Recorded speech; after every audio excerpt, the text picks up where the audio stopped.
tirer cette résolution. Donc, Psaume 101, au verset 2. Psaume 101, verset 2.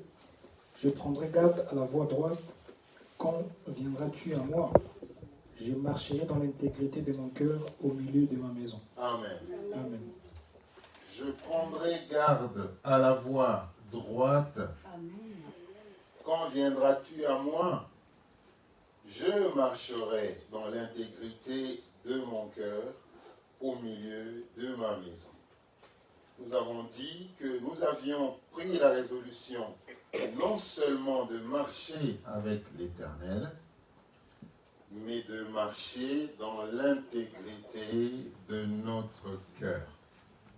Et nous avons commencé à parler du cœur la semaine dernière. Nous avons dit ceci très très rapidement. Nous avons dit que le cœur est précieux. Le cœur est précieux pour Dieu. Le cœur est ce qu'il y a de plus important pour Dieu. Parce que Dieu bénit le cœur. Alléluia. Dieu ne bénit pas l'homme, mais il bénit son cœur. Dieu ne bénit pas les paroles de notre bouche, mais il bénit l'état de notre cœur. Parce que plusieurs fois, nous disons des choses, plusieurs fois nous disons des déclarations qui ne concordent pas avec l'état de notre cœur. Quand Dieu nous regarde, il voit le cœur. Dieu ne voit pas. Pour Dieu, la beauté du cœur est plus que la beauté physique. Pour Dieu, la beauté du cœur est plus que la beauté physique. Si Dieu ne t'a pas donné la beauté physique, il t'a peut-être donné la beauté du cœur. Alléluia. Quand tu te regardes dans le miroir, tu te dis, je ne suis pas beau, parce que toi tu regardes au physique. Mais Dieu regarde au cœur. Alléluia. Frères et sœurs, faisons attention. Dieu regarde au cœur. Dieu regarde l'état de notre cœur. Dieu ne regarde pas ce que nous disons. Nous pouvons prier pendant des heures et des heures, mais en définitive, Dieu regarde au cœur. Quel est l'état de notre cœur? Alléluia. Ne regarde pas à l'apparence, parce que les hommes regardent à l'apparence. Tout ce qui brille n'est pas or. Dieu regarde au cœur. Dieu regarde au cœur. Les hommes donnent des préférences par rapport au physique, par rapport à ce que les gens ont. Mais Dieu, quand il regarde au cœur. Il dit, David, c'est l'homme selon mon cœur. Vous pouvez dire tout ce que vous voulez. Vous pouvez dire que c'est un tueur. Vous pouvez dire que cet homme-là, il avait beaucoup de femmes. Cet homme-là, vous pouvez dire tout ce que vous voulez. Mais tant que Dieu est content avec le cœur de quelqu'un, vous n'y pouvez rien. Vous n'y pouvez rien. Frères et sœurs, Dieu regarde à l'état du cœur.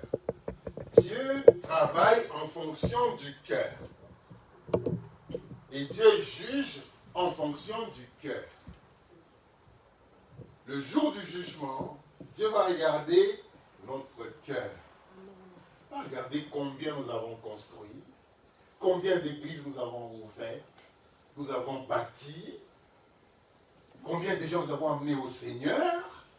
Dieu va regarder l'état du cœur. L'apôtre Paul disait, je ne voudrais pas qu'après avoir enseigné, qu'après vous avoir conduit au Seigneur, que je sois moi-même disqualifié après.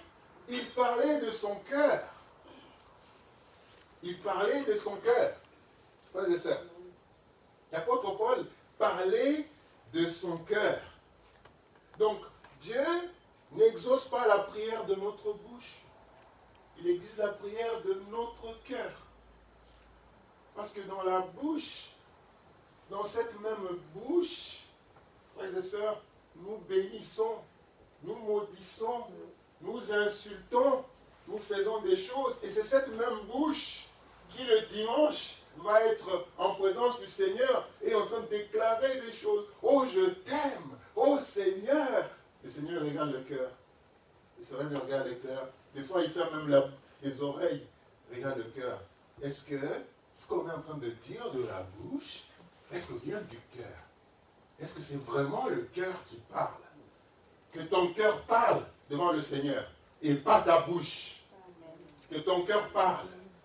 Que ton cœur parle, pas ta bouche. Que ton cœur parle au Seigneur. Que ton cœur plaise au Seigneur. Et il dit, fais de l'Éternel tes délices et il accomplira les désirs de ton cœur. Amen. Alléluia. Donc que ton cœur parle. Alléluia. Donc voilà un peu ce que nous avons dit la fois dernière, le dimanche dernier. Enfin, on a dit beaucoup de choses, mais bon, c'est un résumé que je fais. Alléluia. Et les dimanches, nous avons dit que nous allions, frères et sœurs, parler de la nature du cœur. On va parler de la nature du cœur. Le dimanche prochain, nous parlerons des maladies du cœur. Il y a des cœurs malades. Vous voyez quelqu'un qui est en train de marcher, qui est apparemment en bonne santé, mais il a son cœur malade. Je ne parle pas d'hypertension, je ne parle pas de toutes les maladies physiques que vous connaissez dans ce monde. Moi, je parle des maladies spirituelles du cœur. Quand on a ça, c'est qu'on est malade. On a besoin d'être délivré. Et d'ailleurs, quand Dieu délivre, il délivre le cœur. Il délivre le cœur. Alléluia. Nous allons lire, frères et sœurs, lisons dans Jérémie 17, versets 9 à 10. On a déjà lu ça.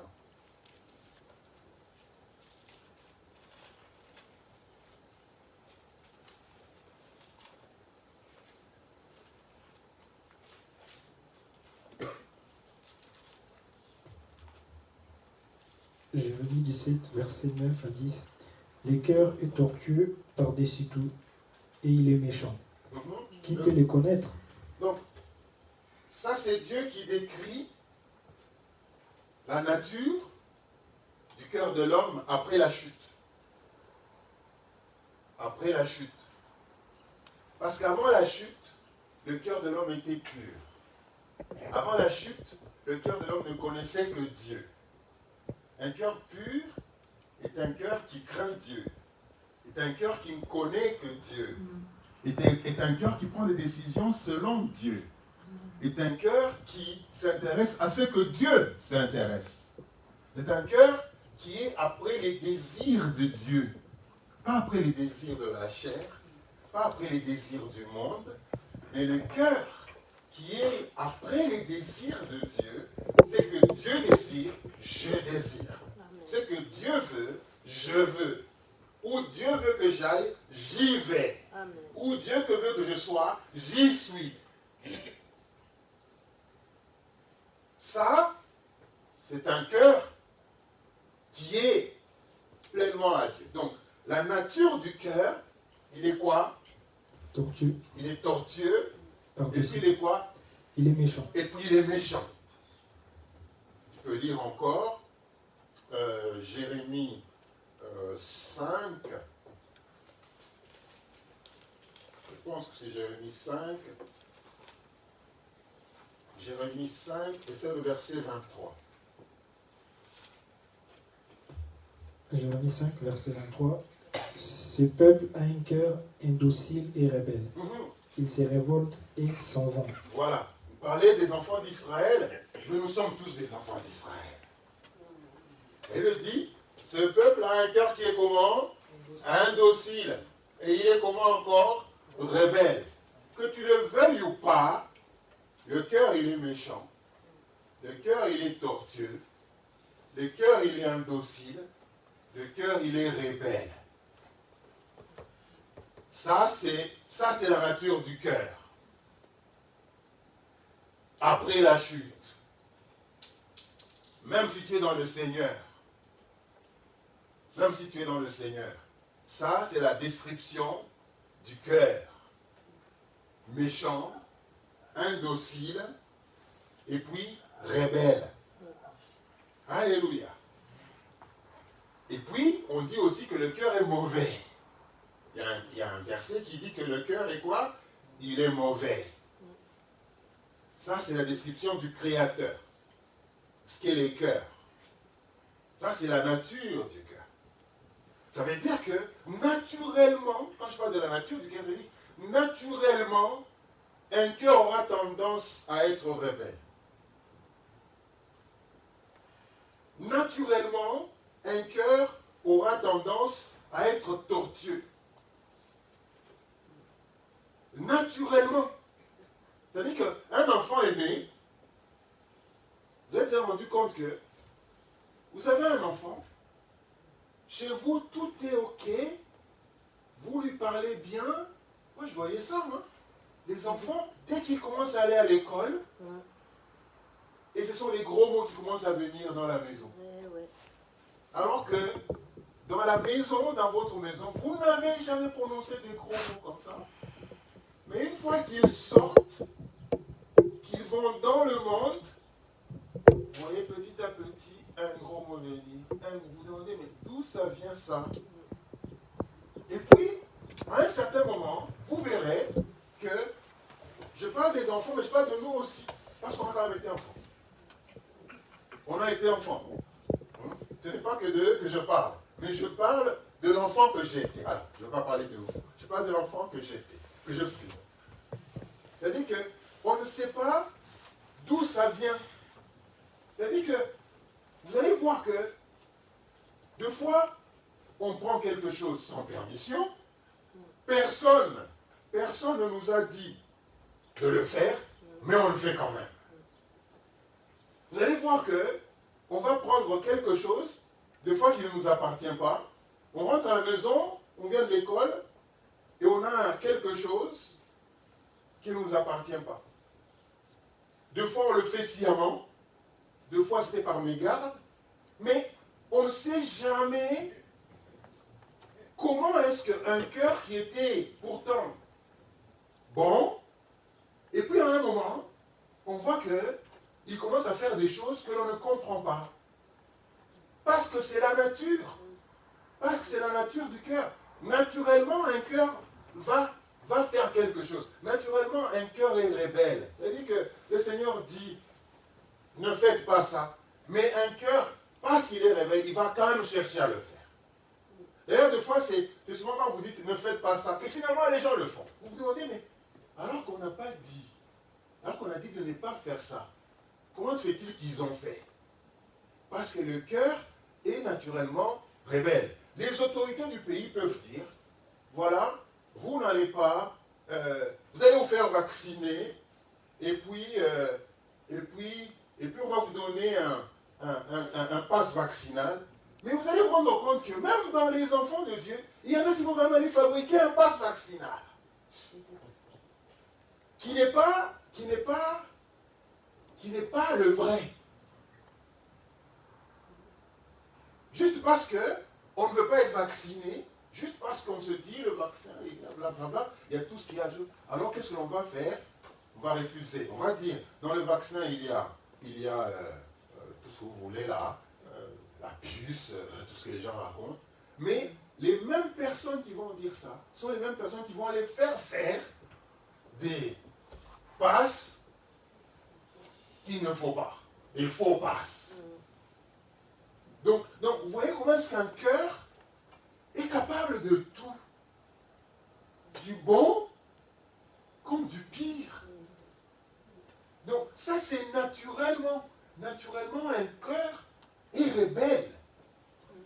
Est rebelle. Les parents vont dire ça, mais les enfants vont faire ça. J'étais enfant, je sais de quoi je parle.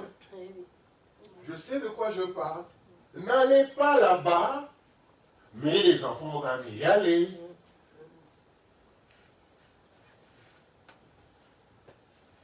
Le chef, alors on va parler maintenant sur le lieu de travail. Le chef, il va dire, ne faites pas ça, ou alors faites ça bien, faites ça comme que ça soit. Je prends garde à la voie droite. Le chef va dire, ça, selon la direction de l'entreprise, on a décidé que ça se fasse comme ça. Mais vous verrez, des frères et des sœurs m'ont dit, c'est quoi ils disent là? Ça sert à rien tout ça. Pourquoi est-ce qu'on doit faire ça? Non, mais moi je fais comme ça. Moi je m'en fous, moi. Pourquoi? Le cœur, il est rebelle. Le cœur, il est tortueux. Le cœur, il est mauvais. Ça, c'est la nature du cœur. Elle le dit, je prendrai garde à la voie droite et je marcherai dans l'intégrité de cœur au milieu de ma maison. Ça veut dire que prendre garde à la voie droite et marcher dans l'intégrité du cœur, c'est une décision. C'est une décision. Quand on est enfant de Dieu et quand on prend la résolution de marcher dans l'intégrité de cœur, frères et sœurs, c'est une décision que nous devons prendre. Ça veut dire, ça ne veut pas dire que parce qu'on est membre d'une église, parce qu'on est chrétien, que nécessairement nous marcherons dans l'intégrité de cœur. Je viens de vous dire. Je viens de vous dire. Ananias et Saphira, qui étaient connus dans l'église par Pierre, qui étaient des frères et sœurs dans l'église, ont quand même vendu leur champ ou leur maison, vous voyez. Mais lorsqu'ils sont venus auprès de Pierre, ils n'ont pas dit le montant. Ce n'est pas que Pierre voulait prendre leur argent. Ils n'ont pas dit combien ils l'ont vendu. La femme a avancé un autre chiffre. Le mari également un autre chiffre. Et Pierre a dit, pourquoi est-ce que vous n'avez pas dit la vérité? Là, on est dans la parole de Dieu. Là, on est dans l'église de Dieu. Là, on est en présence des frères et des sœurs qui sont des enfants de Dieu, qui sont bien engagés dans l'église locale, mais qui ne disent pas la vérité. Je prendrai garde à la voie droite et je marcherai dans l'intégrité de cœur au milieu de ta maison. Donc ça ne veut pas dire que parce que quelqu'un prie en langue, ça ne veut pas dire parce que quelqu'un prie en langue qu'il marche nécessairement dans l'intégrité de cœur. Ça ne veut pas dire que parce que quelqu'un prêche qu'il marche nécessairement dans l'intégrité de cœur. Ne vous y trompez pas. Qui donne des paroles de connaissance, qu'il marche nécessairement dans la voie droite. Qui donne des prophéties, ça ne veut pas dire que la personne marche nécessairement dans la voie droite. Dieu cherche le cœur. Dieu regarde au cœur. Dieu considère le cœur. Le cœur est un mauvais enseignant. Le cœur est un mauvais enseignant. Parce que si le cœur est méchant, si le cœur est rebelle, si le cœur est tortueux, si le cœur est indocile, c'est qu'il est un mauvais enseignant. L'homme sage n'écoute pas son cœur. L'homme sage écoute la parole de Dieu. L'homme sage écoute la parole de Dieu. Et cette parole de Dieu transforme son cœur. L'homme sage n'écoute pas ce que son cœur lui dit de faire. Parce que le cœur, il est méchant. À moins que tu sois vraiment sincère avec Dieu, là tu peux écouter ton cœur. Mais l'homme sage n'écoute pas son cœur. Il écoute la parole de Dieu. Alléluia. Deux fois, les désirs du cœur ne sont pas les mêmes que les désirs de la parole de Dieu. Et donc, l'homme sage ne peut pas dire, parce que mon cœur a décidé de faire ça, je le fais. Non. Qu'est-ce que la parole de Dieu dit? Qu'est-ce que la parole de Dieu dit? Parce que notre cœur, le cœur, il va te pousser à abandonner. Le cœur peut te pousser à prendre une voie qui n'est pas droite. Le cœur peut te pousser à insulter, à colère. Le cœur, il est méchant. Le cœur peut te pousser à la colère et t'amener à te battre. Le cœur peut te pousser à insulter tout le monde. Le cœur, non. N'écoute pas ton cœur. N'écoute pas ton cœur. Écoute la parole de Dieu. À chaque instant, à chaque heure, à chaque jour, nous sommes toujours en train de se demander, est-ce que je fais ce que le cœur dit, ou bien est-ce que je fais ce que la parole de Dieu dit? Est-ce que je fais ce que le cœur dit, ou est-ce que je fais ce que la parole de Dieu dit? Alléluia. Donc faisons attention. Faisons attention. Tout ce qui brille n'est pas or. Tout ce qui brille n'est pas or. Ce n'est pas parce que quelqu'un apparaît comme ça qu'il est nécessairement bon. Vous savez, l'autre là, on l'appelle l'ange de lumière. Une beauté éclatante. Il a la parole. Il séduit. Il utilise les cœurs des hommes pour séduire. Le cœur séduit. Il va te pousser à faire quelque chose. Mais quand tu considères la parole de Dieu, tu te dis, non, moi je ne fais pas ça. Prends garde à ton cœur. Prends garde à ton cœur, parce que de lui, Proverbe 4, verset 23, tu l'avais lu ce verset-là?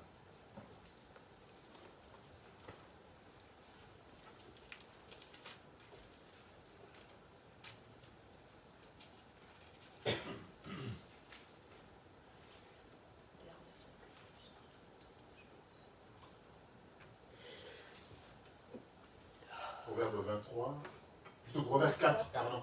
Proverbe 4, verset 23. Garde ton cœur plus que toute autre chose, car de lui viennent les sources de la vie. Alléluia. Garde ton cœur contre toute autre chose, car de lui viennent les sources de la vie. Ça veut dire quoi? Protège ton cœur. Il y en a quelqu'un qui a été séduit par son cœur, c'est Judas. Judas a été aux côtés de Jésus-Christ pendant tout son ministère. Et Jésus-Christ connaissait son cœur.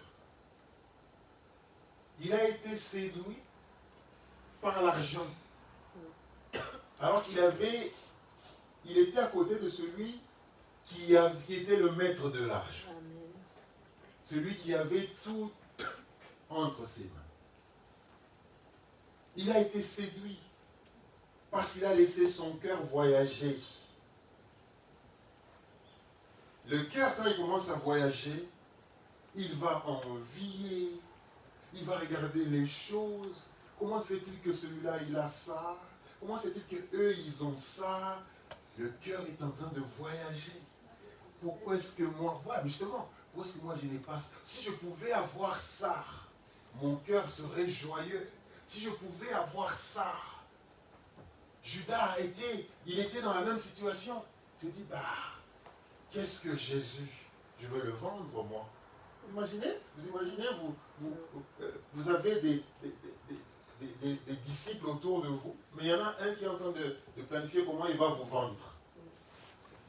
Comment il va avoir l'argent. Comment il va avoir l'argent.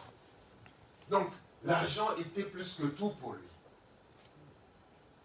L'argent était plus que tout. Il y a des gens, quand vous leur donnez une responsabilité, vous les tuez. Vous les tuez. Parce qu'il y a des personnes, si on n'a pas le cœur tout entier à Christ, quand vous donnez à quelqu'un une responsabilité, vous pouvez le tuer. Vous imaginez que cette femme, de son cœur, elle dit, je vais prendre ce parfum d'albâtre, qui est un parfum très cher, je vais aller oindre mon maître, mon Seigneur, Pour cette femme, c'était un culte. C'était un culte qu'elle voulait faire à son maître. Mais Judas, il dit, mais c'est pas possible. Mais ce parfum-là, il coûte cher. Pourquoi est-ce qu'on est en train de le perdre comme ça? Vous pouvez le vendre, avoir l'argent pour donner aux pauvres. Non, il ne pensait pas aux pauvres, il pensait à lui. Il pensait à lui. Donc, à ce niveau-là, lui, ce qui l'intéressait, c'était l'argent. C'était lui. Son cœur était séduit. Frères et sœurs, il y a des gens, vous leur donnez une responsabilité, vous les tuez. Parce que le cœur n'est pas encore tout entier à Christ. Vous les tuez. Et donc, il était là, il a fait tous les tours avec les disciples. Il a été partout où ils ont été, mais le cœur n'y était pas. Le corps était là, mais le cœur n'y était pas. Il y a des gens qui vont vous accompagner toute votre vie. Vous les verrez, ils seront toujours présents, mais leur cœur ne sera pas là. Leur cœur ne sera pas là. Ils vont aller avec vous partout. Vous allez vous réveiller le matin, vous allez aller partout. Mais leur cœur n'est pas là. Leur cœur est ailleurs. Leur cœur est dans les calculs. Qu'est-ce que j'aurai, moi, en étant là? Qu'est-ce que j'aurai? Qu'est-ce que j'en tire, moi? Qu'est-ce que j'en tire? Frères et sœurs, Dieu considère le cœur. Le cœur est précieux pour Dieu.